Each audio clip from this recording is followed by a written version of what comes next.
Hello বন্ধুরা, আজকে আমরা কথা বলবো প্রাচীন পৃথিবীর বিখ্যাত শহর ব্যাবিলনের ঝুলন্ত উদ্যানকে নিয়ে।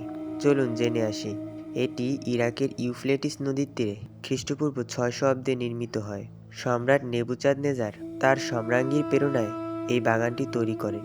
ব্যাবিলনের ঝুলন্ত বাগান বিশ্বের সপ্তাশ্চর্যের একটি হয়েও ব্যাবিলনের সুখ্যাতি প্রকাশ করেছে। সম্রাট নেবুচাঁদনেজার মিডিয়ান রাজকন্যার সৌন্দর্যে আকৃষ্ট হয়ে তিনি তাকে বিয়ে করেন। বিয়ের পর রাজকন্যা হলেন ব্যাবিলনের সম্রাজ্ঞিনী। কিন্তু ব্যাবিলন সম্রাজ্ঞীর আদৌ ভালো লাগতো না, কারণ মিডিয়ান দেশ ছিল পাহাড় পর্বতে ঘেরা একটি দেশ, আর ব্যাবিলন দেশটি ছিল সমতল ভূমি। সম্রাজ্ঞিনী পাহাড়ের দৃশ্যের জন্য ব্যাকুল হয়ে পড়লেন। সম্রাট সম্রাজ্ঞীর মনের কথা বুঝতে পেরে তাকে খুশি করতে প্রাসাদের উপর বিশাল পাহাড় তৈরি করেন। পাহাড়ের সঙ্গে তৈরি করা হয় মনোরম বাগান।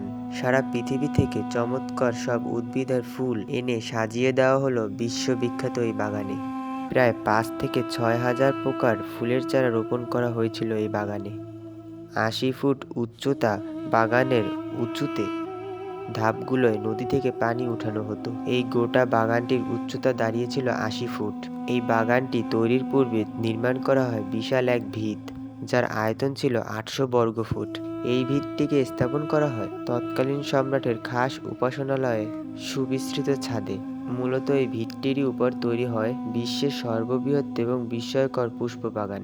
4000 শ্রমিক রাত দিন পরিশ্রম করে তৈরি করেছিলেন এই বাগানটি। এই বাগান পরিচর্যার কাজে নিয়োজিত ছিল 1500 জন মালি। সম্রাট চেয়েছিলেন পৃথিবীর সব আনন্দ আর সুখের সম্রাজ্ঞীর জন্য ভালোবাসার প্রতীক অঙ্কন করতে। এইভাবেই ব্যাবিলনের ঝুলন্ত উদ্যানটির সূচনা ঘটে। এবার শুনি ব্যাবিলনের পতন কিভাবে হয়। পারস্য সম্রাট সাইরাস 514 খ্রিস্টাব্দে জেরুজালেম দখল করে সেই শহরটি ধ্বংস করে। তাদের উপাসনালয় এবং রাজপ্রাসাদ পুড়িয়ে দেন। তার সময় থেকেই ব্যাবিলনের সাম্রাজ্য ম্লান হতে থাকে। তার পরবর্তীকালে নবনিরাস সম্রাট হন। তবে ব্যাবিলনের সমৃদ্ধি হারিয়ে যেতে থাকে। সময়ের পরিবর্তনে ব্যাবিলন ধ্বংসস্তূপে পরিণত হতে থাকে। পার্সিয়ান সম্রাটের প্রচণ্ড আক্রমণে নিমিষেই ধুলোয় মিশে গিয়েছিল ব্যাবিলন নগরটি।